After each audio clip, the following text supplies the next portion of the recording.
Աստված հավատարիմ է։ Դեյվիդ Վիլկերսոն, օր նոյեմբերի 11։ Այս ամենի միջով երբ Պողոսը Հռոմում դատվեց, նրան պահում էին սարսափելի պայմաններում։ Պատկերացրեք, թե ինչ տառապանքներ նա պետք է կրած լիներ։ Նա անընդհատ հսկողության տակ էր։ Ոտքերը շղթայված էին երկու կողմերի զինվորներին։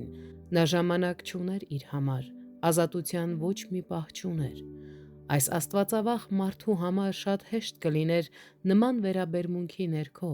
լիովին կորցնել իր ինքնությունը։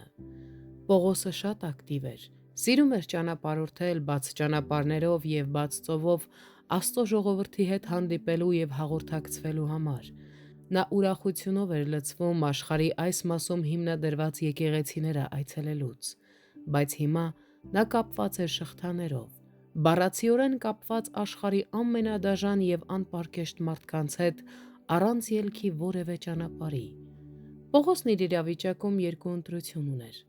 Նա կարող էր ընկղմվել տրտնջանքի մեջ և անընդհատ ինքն իրեն նույն եսասիրական հարցը տալ. «Ինչու ես»։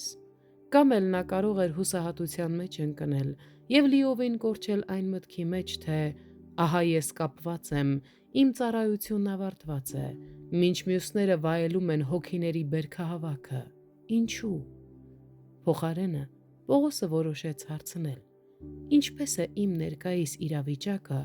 փառք բերելու Քրիստոսին։ Ինչպե՞ս կարող է մեծ բարիք գալ իմ փորձությունից»։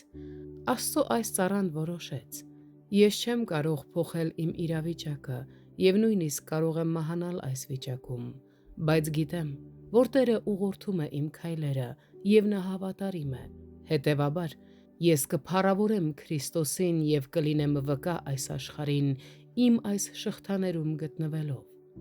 Պողոսի վերաբերմունքը ցույց է տալիս մեր դժբախտության և անհանգստության մութ փոսից ազատվելու միակ ճանապարհը։